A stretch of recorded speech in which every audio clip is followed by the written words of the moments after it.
एक जंगल में एक ही शेर हो सकता है, लेकिन क्या होगा अगर एक जंगल में दो शेर हो?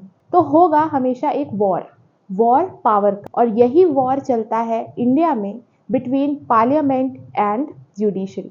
नमस्ते, welcome to Hi Legal. And आज के इस वीडियो में हम समझने वाले हैं इसी वॉर के बारे में, जिसमें हम देखेंगे बेसिक स्ट्रक्चर डॉक्ट्रिन। इसमें हम समझेंगे कि आखिर ultimate power of amending constitution judiciary के हाथ में है या फिर लेजिस्लेटिव के हाथ में। So let's get started. तो इंडिया में बेसिक स्ट्रक्चर डॉक्ट्रिन की शुरुआत कैसे हुई, चलिए समझते हैं। देखिए, बेसिक स्ट्रक्चर डॉक्ट्रिन आने की वजह ये थी कि क्या कॉन्स्टिट्यूशन में अमेंडमेंट हो सकता है, और अगर हो सकता है तो क्या फंडामेंटल राइट्स में भी अमेंडमेंट हो सकता है। फंडामेंटल राइट्स ही क्यों इनको इतनी इंपॉर्टेंस अमेंडमेंट में दी जा रही है? क्योंकि ये राइट हमें क्लेम करने हैं अल्टीमेटली स्टेट से, और स्टेट से अगर हम कोई भी राइट क्लेम करेंगे तो कहीं ना कहीं स्टेट की पावर डिक्लाइन होगी। इसी चीज को रोकने के लिए हमेशा एक वॉर चलता है between the legislative and judiciary कि अल्टीमेट पावर किसके हाथ में है। तो सवाल ये उठता है कि क्या फंडामेंटल राइट्स अमेंड हो सकते हैं, और अगर हो सकते हैं तो किस एक्सटेंट तक हो सकते हैं, कितनी दूर तक हो सकते हैं। तो इसके लिए हमें दो आर्टिकल्स पहले समझने होंगे।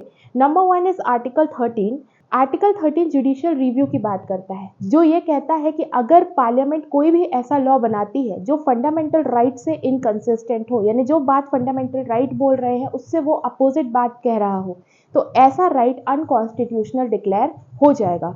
वहीं दूसरी ओर आर्टिकल 368 ये बताता है power and procedure of amendment in constitution, यानी कॉन्स्टिट्यूशन की अमेंडिंग पावर क्या है और प्रोसेस क्या है कॉन्स्टिट्यूशन को अमेंड करने की, वो बताता है आर्टिकल 368। तो चलिए इस बेसिक स्ट्रक्चर की डॉक्ट्रिन और इस पूरे अमेंडमेंट को समझते हैं एक कहानी की तरह।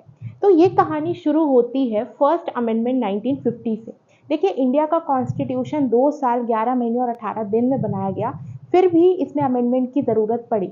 ऐसा इसलिए है क्योंकि इसे उस वक्त की नीड्स के अकॉर्डिंग बनाया गया था, लेकिन डायनामिक सोसाइटी की वजह से इसमें समय समय पर चेंजेस करना इंपॉर्टेंट हो जाता है। इसी वजह से सोचिए 1950 में कॉन्स्टिट्यूशन बना और तभी पहला अमेंडमेंट भी आ गया। तो चलिए देखते हैं। कहानी शुरू होती है फर्स्ट अमेंडमेंट 1950 से। इस अमेंडमेंट को लाने की वजह क्या थी, चलिए समझते हैं। देखिए, जब ये अमेंडमेंट लाया गया उस वक्त इन इक्वालिटी इन लैंड ओनरशिप बहुत ज़्यादा थी। जितनी भी ज़मीनें थी इंडिया में वो ज़्यादातर ज़मींदारों के हाथ में थी। इसीलिए गवर्नमेंट ने सोचा कि इसमें रिफॉर्म की ज़रूरत है, और वो लेकर के आते हैं अबोलिशन ऑफ जमींदारी सिस्टम। इस सिस्टम को लाने के लिए एक कमेटी कॉन्स्टिट्यूट की जाती है, जिस कमेटी का नाम था अगेरियन रिफॉर्म कमेटी। इसके चेयरमैन थे J.C. कुमारप्पा। इस कमेटी का ऑब्जेक्ट पहला तो ये था कि हमें एग्रीकल्चरल प्रोडक्शन को इंक्रीज करना है, और दूसरा यहाँ पे ऑब्जेक्टिव था equality of status and opportunity provide करनी है रूरल पीपल की, क्योंकि वो मेनली जमींदारी सिस्टम के अंडर में थे। तो अल्टीमेटली इन ऑब्जेक्ट के साथ में ये कमेटी आती है, और इसके बाद एक सीलिंग लिमिट फिक्स की जाती है पर्टिकुलर लोगों के लिए जिनके हाथ में लैंड ओनरशिप थी, कि इतनी ज़मीन से ज़्यादा ज़मीन आप होल्ड नहीं कर सकते हो, और अगर वो ज़्यादा ज़मीन रहेगी एक्सेस में तो वो गवर्नमेंट की ओनरशिप में ऑटोमेटिकली चली जाएगी। इसी के इंटेंशन से कुछ आर्टिकल्स इंसर्ट किए गए इंडियन कॉन्स्टिट्यूशन में, जो था article 31A and article 31B। ये कहते थे कि अगर कोई भी एस्टेट है, पब्लिक वेलफेयर के ऑब्जेक्ट से जो एस्टेट है वो स्टेट अपनी ओनरशिप में ले सकता है। इसके साथ में शेड्यूल 9 भी ऐड किया गया, जो ये कहता था जो भी लॉज शेड्यूल 9 में रख दिए जाएंगे उनका जुडिशियल रिव्यू नहीं हो सकता। इसके साथ ही 19(1) भी इंसर्ट किया गया, जो कुछ रिस्ट्रिक्शंस इंपोज करता था। क्योंकि ये जो आर्टिकल्स हैं ये आर्टिकल 31 को इम्पैक्ट कर रहे थे, जो कि उस वक्त राइट टू प्रॉपर्टी था और वो उस वक्त फंडामेंटल राइट भी था। इस वजह से ये मुद्दा गया सुप्रीम कोर्ट में कि क्या फंडामेंटल राइट्स में भी अमेंडमेंट हो सकता है, क्या ये पॉसिबल है। और यहाँ से शुरू होती है कहानी अमेंडमेंट। अब जो आर्टिकल्स ऐड हुए थे इंडियन कॉन्स्टिट्यूशन में बाय फर्स्ट अमेंडमेंट, उन्हीं आर्टिकल्स को चैलेंज किया गया था शंकरी प्रसाद वर्सेस यूनियन ऑफ इंडिया के केस में, जो कि 1951 का केस है। इसमें ये चीज़ हेड की गई कि आर्टिकल 13 जो है वो सिर्फ लॉ के लिए है। जब आप आर्टिकल 13 रीड करते हो तो उसमें लॉ की मीनिंग दी हुई है कि लॉ में क्या क्या इंक्लूड है, जैसे उसमें बायलॉज दिए हुए हैं, कस्टम दिए हुए हैं, नोटिफिकेशन दिए हुए हैं, तो क्या उसमें अमेंडमेंट भी आता है। तो यहाँ पे कोर्ट ने बोला आर्टिकल 13 में सिर्फ लॉ आता है, ना कि अमेंडमेंट आता है। तो इस वजह से चूंकि अमेंडमेंट आता ही नहीं है, तो इस वजह से फंडामेंटल राइट्स में भी अमेंडमेंट हो सकता है। 17th अमेंडमेंट 1964 से शेड्यूल 9 में कुछ और एंट्रीज को ऐड कर दिया गया। इसके बाद आता है Sajjan Singh case. Sajjan Singh versus state of Rajasthan 1964 के केस ने वापस से रीट्रेट किया शंकरी प्रसाद के डिसीजंस को और यही कहा कि फंडामेंटल राइट्स जो है वो अमेंड हो सकते हैं। इसके बाद एक जजमेंट आता है Golaknath versus state of Punjab 1967 में, जिसने इस पूरी कहानी को पलट दिया। इसने ये कह दिया कि नहीं, आप फंडामेंटल राइट्स में अमेंडमेंट नहीं कर सकते हो। और इसमें यह भी कहा गया कि जो आर्टिकल 13 है, जो बात यहाँ कही गई थी कि आर्टिकल 13 लॉ के लिए है, अमेंडमेंट के लिए नहीं है, उस चीज को भी इसने पलट दिया और कहा कि नहीं, आर्टिकल 13 अमेंडमेंट भी इंक्लूड करता है। दैट मीन्स आप फंडामेंटल राइट में कोई भी अमेंडमेंट नहीं कर सकते हो। अब यहाँ पे शुरू होता है प्राइम मिनिस्टर इंदिरा गांधी का एरा। यहाँ से एक नई कहानी की शुरुआत होती है। 24th अमेंडमेंट आता है और 24th अमेंडमेंट के थ्रू दो नए सब आर्टिकल्स ऐड किए जाते हैं। आर्टिकल 13(4) ऐड किया जाता है और 368(4) ऐड किया जाता है। 13(4) में ये कहा जाता है कि 368 की कोई भी बात इस पे इफेक्ट नहीं डालेगी। सेम 368(4) में लिख दिया जाता है कि इसकी कोई भी बात 13(4) पे एप्लीकेबल नहीं होती है।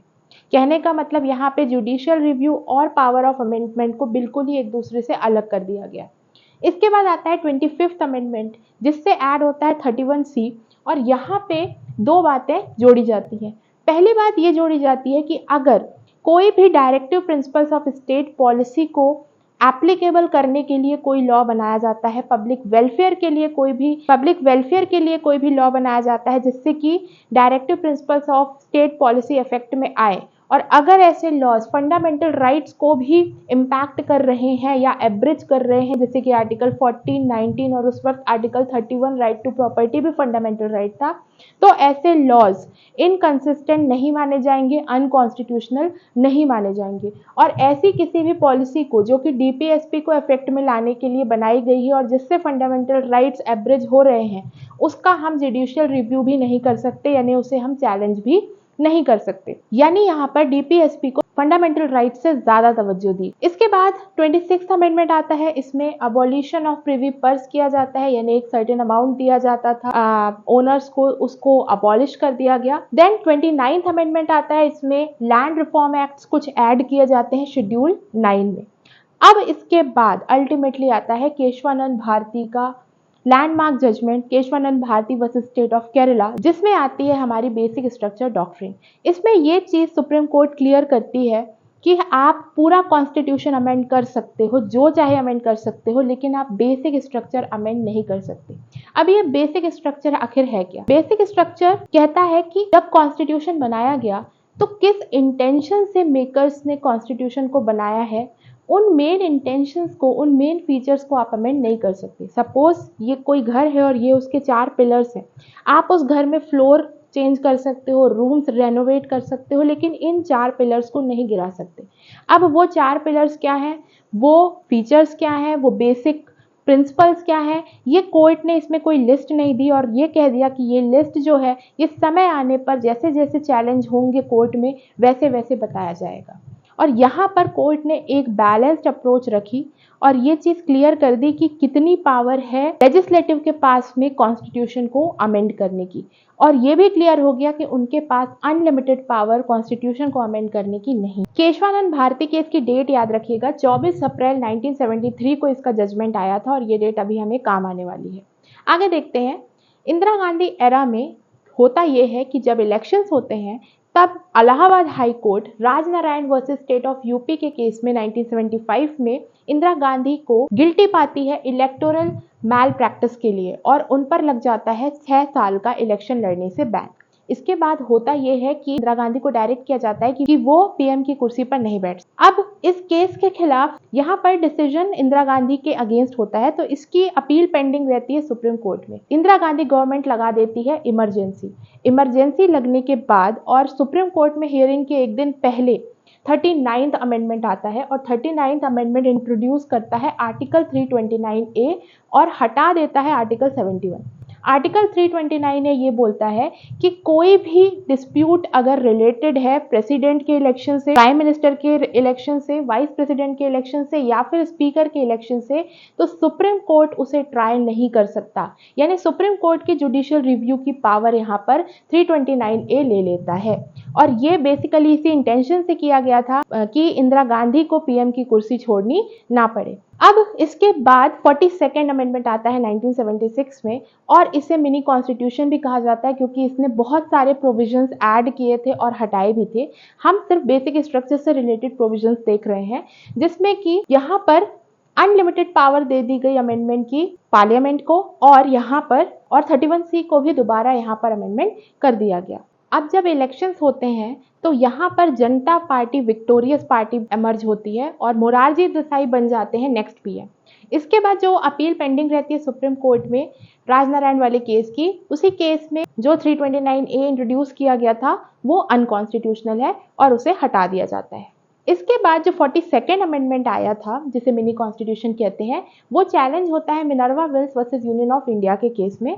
इस केस में होता ये है कि एक इंडस्ट्री को स्टेट अपनी ओनरशिप में ले लेता है, जिस वजह से इस केस में 42nd अमेंडमेंट चैलेंज हुआ था। इस केस में ये कहा गया कि जो पार्लियामेंट की अमेंडिंग पावर है वो अनलिमिटेड नहीं हो सकती है क्योंकि लिमिटेड अमेंडिंग पावर ही अपने आप में बेसिक स्ट्रक्चर है। इस वजह से 42nd अमेंडमेंट के द्वारा जो आर्टिकल 368(4) और 5 ऐड हुए थे और जो अमेंडिंग पावर को अनलिमिटेड बताते थे, उनको इस केस में हटा दिया गया।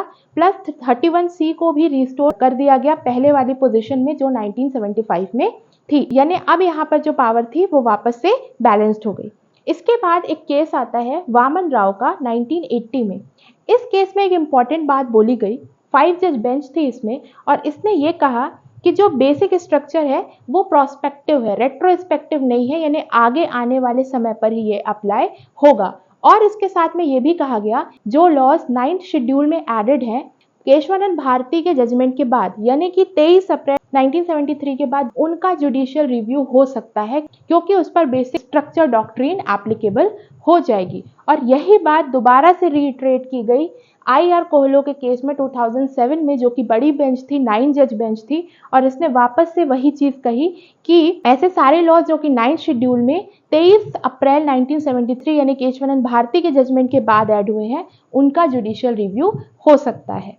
तो अब अगर हम एक क्विक रिकैप करें तो हम ये समझ सकते हैं कि जो पहले के 2 केसेस थे शंकरी प्रसाद और सज्जन सिंह का, उसमें ball was in the court of parliament, यानी कि उनके पास पावर थी। उसके बाद गोलकनाथ का केस आया, उसके बाद पावर आ गई वापस जुडिशरी के पास में।